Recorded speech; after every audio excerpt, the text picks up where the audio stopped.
Terjagalah, terjagalah.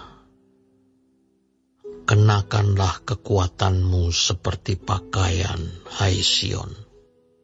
Kenakanlah pakaian kehormatanmu, hai Yerusalem, kota yang kudus. Sebab tidak seorang pun yang tak bersunat atau yang najis akan masuk lagi ke dalammu. Kebaskanlah debu daripadamu. Bangunlah, hai Yerusalem yang tertawan. Tanggalkanlah ikatan-ikatan dari lehermu, hai Putri Sion yang tertawan. Sebab beginilah firman Tuhan. Kamu dijual tanpa pembayaran, maka kamu akan ditebus tanpa pembayaran juga. Sebab beginilah firman Tuhan Allah. Dahulu umatku berangkat ke Mesir untuk tinggal di situ sebagai orang asing. Lalu Asyur memeras dia tanpa alasan. Tetapi sekarang, apakah lagi urusanku di sini? Demikianlah firman Tuhan. Umatku sudah dirampas begitu saja. Mereka yang berkuasa atas dia memegahkan diri. Demikianlah firman Tuhan. Dan namaku terus dihujat sepanjang hari. Sebab itu umatku akan mengenal namaku. Dan pada waktu itu mereka akan mengerti bahwa akulah dia yang berbicara. Ya, aku. Betapa indahnya kelihatan dari puncak bukit-bukit kedatangan pembawa berita yang mengabarkan berita damai dan memberitakan kabar baik, yang mengabarkan berita selamat dan berkata kepada Sion, Allahmu itu Raja. Dengarlah suara orang-orang yang mengawal engkau. Mereka bersama-sama bersorak-sorai. Sebab dengan mata kepala sendiri mereka melihat bagaimana Tuhan kembali ke Sion. Bergembiralah, bersorak-sorailah bersama-sama, hai reruntuhan Yerusalem. Sebab Tuhan telah menghibur umat-Nya, telah menebus Yerusalem. Tuhan telah menunjukkan tangannya yang kudus di depan mata semua bangsa. Maka segala ujung bumi melihat keselamatan yang dari Allah kita. Menjauhlah, menjauhlah, keluarlah dari sana. Janganlah engkau kena kepada yang najis. Keluarlah dari tengah-tengahnya. Sucikanlah dirimu, hai orang-orang yang mengangkat perkakas rumah Tuhan. Sungguh, kamu tidak akan buru-buru keluar dan tidak akan lari-lari berjalan, sebab Tuhan akan berjalan di depanmu, dan Allah Israel akan menjadi penutup barisanmu. Sesungguhnya hamba-Ku akan berhasil. Ia akan ditinggikan, disanjung, dan dimuliakan. Seperti banyak orang akan tertegun melihat dia, begitu buruk rupanya. Bukan seperti manusia lagi, dan tampaknya bukan seperti anak manusia lagi. Demikianlah ia akan membuat tercengang banyak bangsa. Raja-raja akan mengatupkan mulutnya melihat dia. Sebab apa yang tidak diceritakan kepada mereka akan mereka lihat, dan apa yang tidak mereka dengar akan mereka pahami.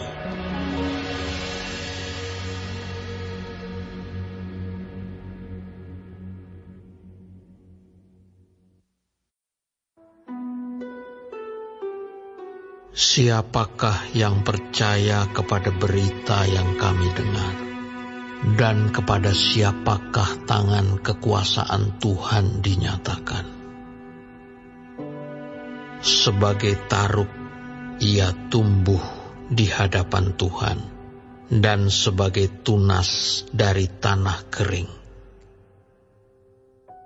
Ia tidak tampan, dan semaraknya pun tidak ada, sehingga kita memandang dia, dan rupa pun tidak, sehingga kita menginginkannya. Ia dihina dan dihindari orang, seorang yang penuh kesengsaraan, dan yang biasa menderita kesakitan. Ia sangat dihina, sehingga orang menutup mukanya terhadap dia. Dan bagi kita pun, dia tidak masuk hitungan. Tetapi sesungguhnya, penyakit kitalah yang ditanggungnya, dan kesengsaraan kita yang dipikulnya. Padahal kita mengira dia kena tulah, dipukul dan ditindas Allah. Tetapi dia tertikam oleh karena pemberontakan kita. Dia diremukkan oleh karena kejahatan kita. Ganjaran yang mendatangkan keselamatan bagi kita ditimpakan kepadanya, dan oleh bilur-bilurnya kita menjadi sembuh. Kita sekalian sesat seperti domba, masing-masing kita mengambil jalannya sendiri. Tetapi Tuhan telah menimpakan kepadanya kejahatan kita sekalian. Dia dianiaya, tetapi dia membiarkan diri ditindas, dan tidak membuka mulutnya, seperti anak domba yang dibawa ke pembantaian. Seperti induk domba yang keluh di depan orang-orang yang menggunting bulunya, ia tidak membuka mulutnya. Sesudah penahanan dan penghukuman, ia terambil, dan tentang nasibnya siapakah yang memikirkannya? Sungguh, ia terputus dari negeri orang-orang hidup. Dan karena pemberontakan umatku, ia kena tulah.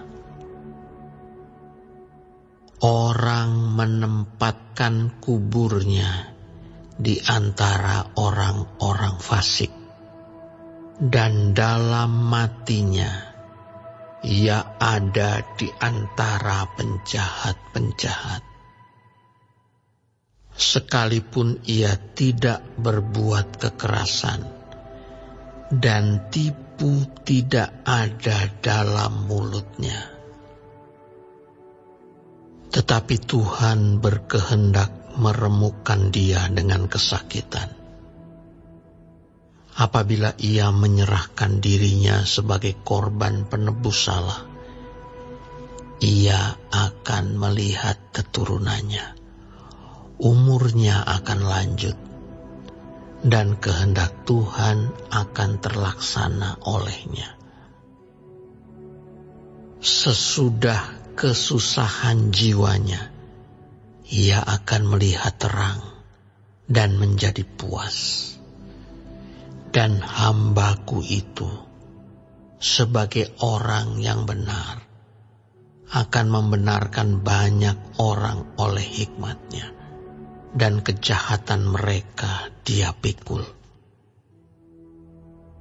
Sebab itu, aku akan membagikan kepadanya orang-orang besar sebagai rampasan, dan ia akan memperoleh orang-orang kuat sebagai jarahan, yaitu sebagai ganti, karena ia telah menyerahkan nyawanya ke dalam maut, dan karena ia terhitung di antara pemberontak-pemberontak.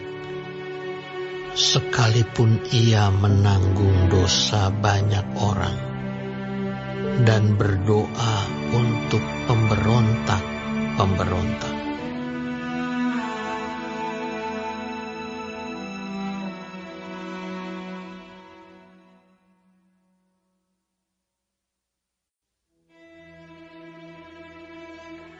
Untuk pemimpin biduan, menurut lagu Rusa di Kala Fajar, Mazmur Daud. Allahku, Allahku, mengapa Engkau meninggalkan aku? Aku berseru, tetapi Engkau tetap jauh dan tidak menolong aku. Allahku, aku berseru-seru pada waktu siang, tetapi Engkau tidak menjawab. Dan pada waktu malam, tetapi tidak juga aku tenang. Padahal Engkaulah yang kudus, yang bersemayam di atas puji-pujian orang Israel. Kepadamu nenek moyang kami percaya. Mereka percaya, dan Engkau meluputkan mereka.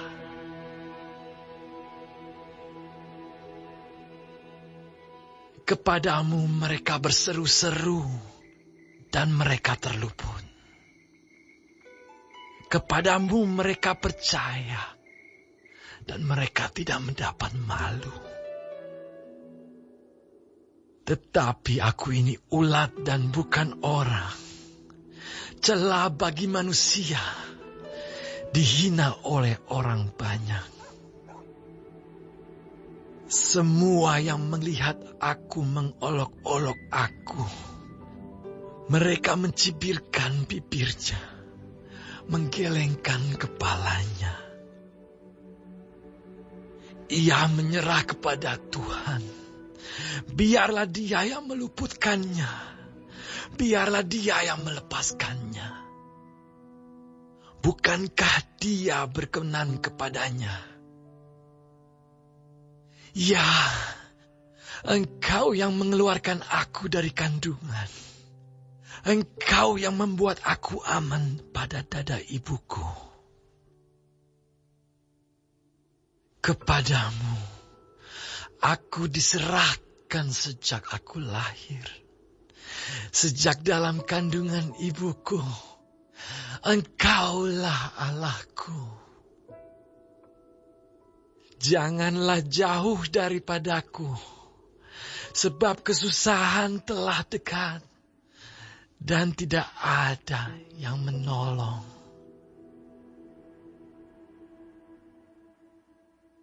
Banyak lembu jantan mengerumuni aku. Banteng-banteng dari Basan mengepung aku. Mereka mengangakkan mulutnya terhadap aku, seperti singa yang menerkam dan mengaum. Seperti air aku tercurah, dan segala tulangku terlepas dari sendinya. Hatiku menjadi seperti lilin, hancur luluh di dalam dadaku. Kekuatanku kering seperti beling. Lidahku melekat pada langit-langit mulutku. Dan dalam debu maut Kau letakkan aku. Sebab anjing-anjing mengerumuni aku. Gerombolan penjahat mengepung aku. Mereka menusuk tangan dan kakiku. Segala tulangku dapat kuhitung. Mereka menonton. Mereka memandangi aku. Mereka membagi-bagi pakaianku di antara mereka. Dan mereka membuang undi atas jubahku. Tetapi Engkau, Tuhan, janganlah jauh. Ya kekuatanku, segeralah menolong aku. Lepaskanlah aku dari pedang dan nyawaku dari cengkraman anjing. Selamatkanlah aku dari mulut singa dan dari tanduk banteng. Engkau telah menjawab aku. Aku akan memasyurkan namamu kepada saudara-saudaraku dan memuji-muji Engkau di tengah-tengah jemaat. Kamu yang takut akan Tuhan, pujilah Dia, hai segenap anak cucu Yakub. Muliakanlah Dia dan gentarlah terhadap Dia, hai segenap anak cucu Israel. Sebab Ia tidak memandang hina ataupun merasa jijik kesengsaraan orang yang tertindas. Dan Ia tidak menyembunyikan wajahnya kepada orang itu. Dan Ia mendengar ketika orang itu berteriak, minta tolong kepadanya. Karena Engkau, aku memuji-muji dalam jemaah yang besar. Nasarku akan kubayar di depan mereka yang takut akan Dia. Orang yang rendah hati akan makan dan kenyang. Orang yang mencari Tuhan akan memuji-muji Dia. Biarlah hatimu hidup untuk selamanya. Segala ujung bumi akan mengingatnya dan berbalik kepada Tuhan. Dan segala kaum dari bangsa-bangsa akan sujud menyembah di hadapannya. Sebab Tuhanlah yang punya kerajaan. Dialah yang memerintah atas bangsa-bangsa. Ya, kepadanya akan sujud menyembah semua orang sombong di bumi. Di hadapannya akan berlutut semua orang yang turun ke dalam debu. Dan orang yang tidak dapat menyambung hidup. anak-anak cucu akan beribadah kepadanya dan akan menceritakan tentang Tuhan kepada angkatan yang akan datang. Mereka akan memberitakan keadilannya kepada bangsa yang akan lahir nanti, sebab Ia telah melakukannya.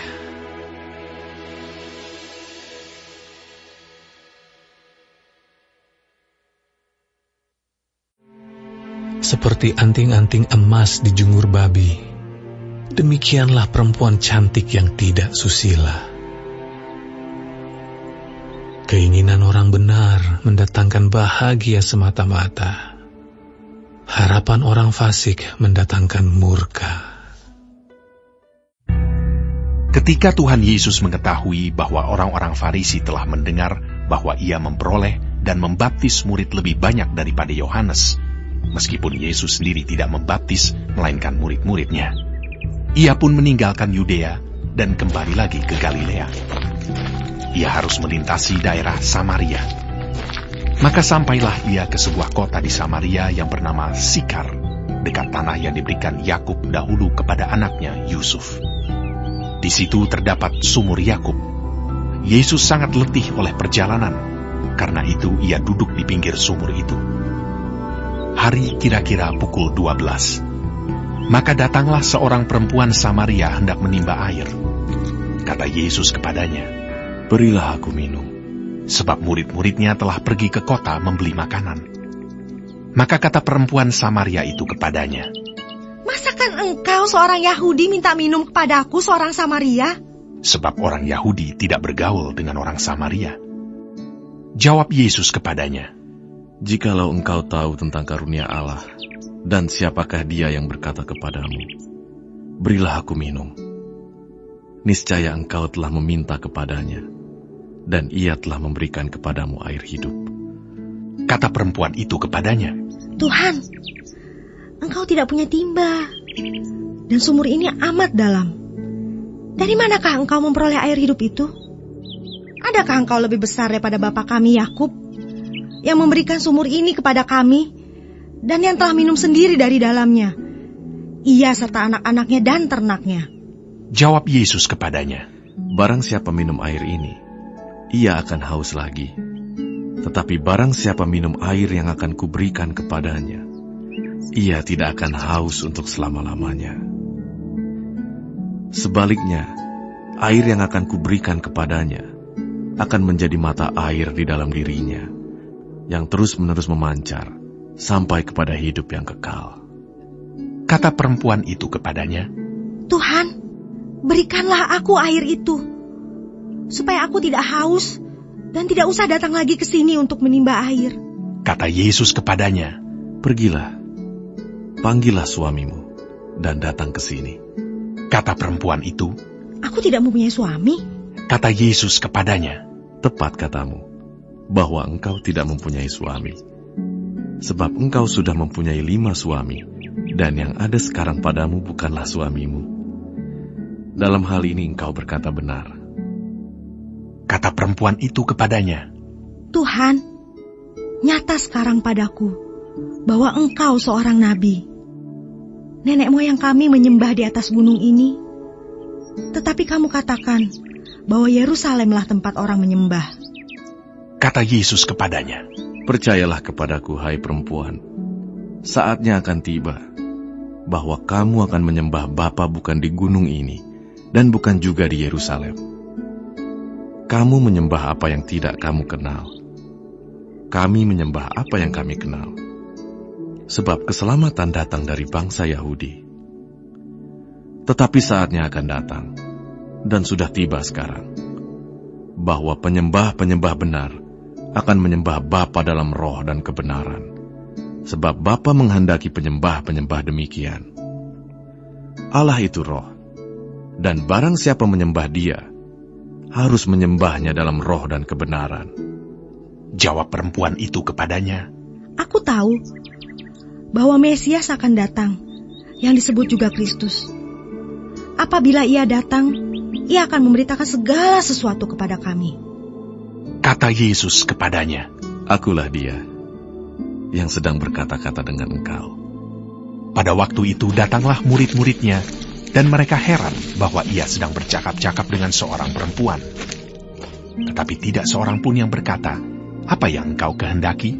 atau "Apa yang engkau percakapkan dengan dia?"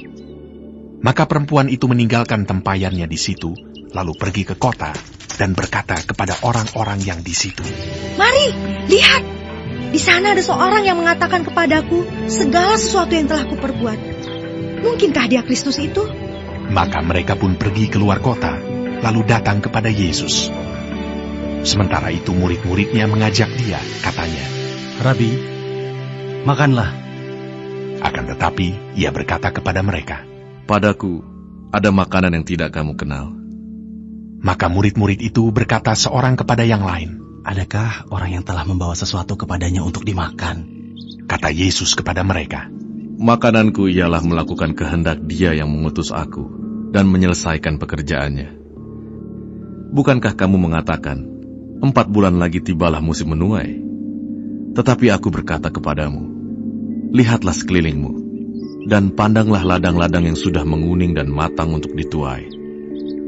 Sekarang juga penuai telah menerima upahnya, dan ia mengumpulkan buah untuk hidup yang kekal, sehingga penabur dan penuai sama-sama bersuka cita. Sebab dalam hal ini benarlah peribahasa, yang seorang menabur dan yang lain menuai. Aku mengutus kamu untuk menuai apa yang tidak kamu usahakan. Orang-orang lain berusaha, dan kamu datang memetik hasil usaha mereka. Dan banyak orang Samaria dari kota itu telah menjadi percaya kepadanya karena perkataan perempuan itu yang bersaksi, "Ia mengatakan kepadaku segala sesuatu yang telah kuperbuat." Ketika orang-orang Samaria itu sampai kepada Yesus, mereka meminta kepadanya supaya ia tinggal pada mereka, dan ia pun tinggal di situ 2 hari lamanya. Dan lebih banyak lagi orang yang menjadi percaya karena perkataannya, dan mereka berkata kepada perempuan itu, "Kami percaya, tetapi bukan lagi karena apa yang kau katakan, sebab kami sendiri telah mendengar Dia, dan kami tahu bahwa Dialah benar-benar juru selamat dunia." Dan setelah 2 hari itu, Yesus berangkat dari sana ke Galilea, sebab Yesus sendiri telah bersaksi bahwa seorang nabi tidak dihormati di negerinya sendiri. Maka setelah ia tiba di Galilea, orang-orang Galilea pun menyambut dia, karena mereka telah melihat segala sesuatu yang dikerjakannya di Yerusalem pada pesta itu, sebab mereka sendiri pun turut ke pesta itu. Maka Yesus kembali lagi ke Kana di Galilea, di mana ia membuat air menjadi anggur. Dan di Kapernaum ada seorang pegawai istana, anaknya sedang sakit. Ketika ia mendengar bahwa Yesus telah datang dari Yudea ke Galilea, pergilah ia kepadanya, lalu meminta supaya ia datang dan menyembuhkan anaknya, sebab anaknya itu hampir mati. Maka kata Yesus kepadanya, Jika kamu tidak melihat tanda dan mujizat, kamu tidak percaya. Pegawai istana itu berkata kepadanya, "Tuhan, datanglah sebelum anakku mati." Kata Yesus kepadanya, Pergilah, anakmu hidup. Orang itu percaya akan perkataan yang dikatakan Yesus kepadanya, lalu pergi. Ketika ia masih di tengah jalan, hamba-hambanya telah datang kepadanya dengan kabar bahwa anaknya hidup. Ia bertanya kepada mereka, pukul berapa anak itu mulai sembuh? Jawab mereka, "Kemarin siang pukul 1, demamnya hilang." Maka teringatlah ayah itu bahwa pada saat itulah Yesus berkata kepadanya, Anakmu hidup. Lalu ia pun percaya, ia dan seluruh keluarganya. Dan itulah tanda kedua yang dibuat Yesus ketika ia pulang dari Yudea ke Galilea.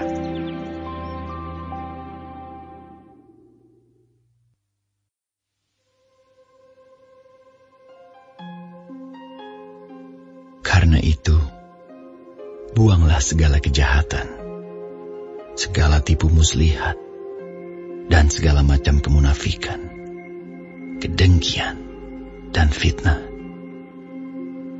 Dan Dan jadilah sama seperti bayi yang baru lahir, yang selalu ingin akan air susu yang murni dan yang rohani, supaya olehnya kamu bertumbuh dan beroleh keselamatan, jika kamu benar-benar telah mengecap kebaikan Tuhan.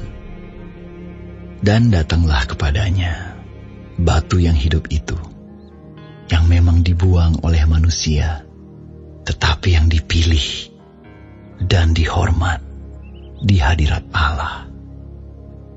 Dan biarlah kamu juga dipergunakan sebagai batu hidup untuk pembangunan suatu rumah rohani, bagi suatu imamat kudus, untuk mempersembahkan persembahan rohani, yang karena Yesus Kristus berkenan kepada Allah.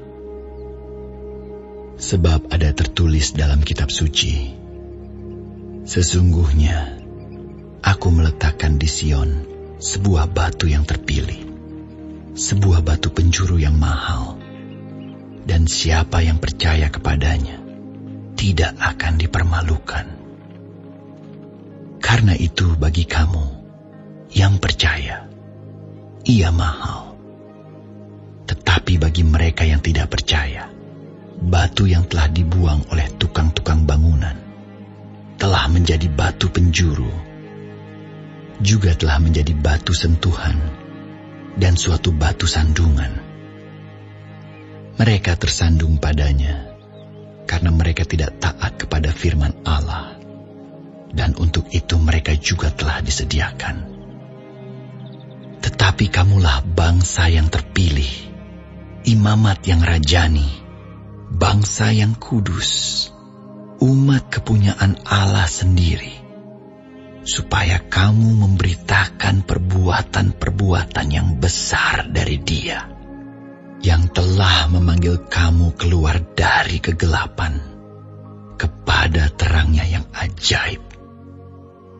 Kamu yang dahulu bukan umat Allah, tetapi yang sekarang telah menjadi umat-Nya, yang dahulu tidak dikasihani, tetapi yang sekarang telah beroleh belas kasihan. Saudara-saudaraku yang kekasih, aku menasihati kamu, supaya sebagai pendatang dan perantau, kamu menjauhkan diri dari keinginan-keinginan daging yang berjuang melawan jiwa. Milikilah cara hidup yang baik di tengah-tengah bangsa-bangsa bukan Yahudi, supaya apabila mereka memfitnah kamu sebagai orang durjana, mereka dapat melihatnya dari perbuatan-perbuatanmu yang baik dan memuliakan Allah pada hari Ia melawat mereka. Tunduklah karena Allah kepada semua lembaga manusia, baik kepada raja sebagai pemegang kekuasaan yang tertinggi, maupun kepada wali-wali yang diutusnya, untuk menghukum orang-orang yang berbuat jahat dan menghormati orang-orang yang berbuat baik. Sebab inilah kehendak Allah, yaitu supaya dengan berbuat baik, kamu membungkamkan kepicikan orang-orang yang bodoh. Hiduplah sebagai orang merdeka, dan bukan seperti mereka yang menyalahgunakan kemerdekaan itu untuk menyelubungi kejahatan-kejahatan mereka, tetapi hiduplah sebagai hamba Allah. Hormatilah semua orang, kasihilah saudara-saudaramu, takutlah akan Allah, hormatilah raja. Hai kamu hamba-hamba, tunduklah dengan penuh ketakutan kepada Tuhanmu, bukan saja kepada yang baik dan peramah, tetapi juga kepada yang bengis. Sebab adalah kasih karunia jika seorang karena sadar akan kehendak Allah menanggung penderitaan yang tidak harus ia tanggung. Sebab dapatkah disebut pujian jika kamu menderita pukulan karena kamu berbuat dosa? Tetapi jika kamu berbuat baik, dan karena itu kamu harus menderita, maka itu adalah kasih karunia pada Allah. Sebab untuk itulah kamu dipanggil, karena Kristus pun telah menderita untuk kamu, dan telah meninggalkan teladan bagimu, supaya kamu mengikuti jejaknya. Ia tidak berbuat dosa, dan tipu tidak ada dalam mulutnya. Ketika ia dicaci maki, ia tidak membalas dengan mencaci maki. Ketika ia menderita, ia tidak mengancam, tetapi ia menyerahkannya kepada Dia yang menghakimi dengan adil. Ia sendiri telah memikul dosa kita di dalam tubuhnya di kayu salib, supaya kita yang telah mati terhadap dosa hidup untuk kebenaran. Oleh bilur-bilurnya kamu telah sembuh. Sebab dahulu kamu sesat seperti domba, tetapi sekarang kamu telah kembali kepada Gembala dan pemelihara jiwamu.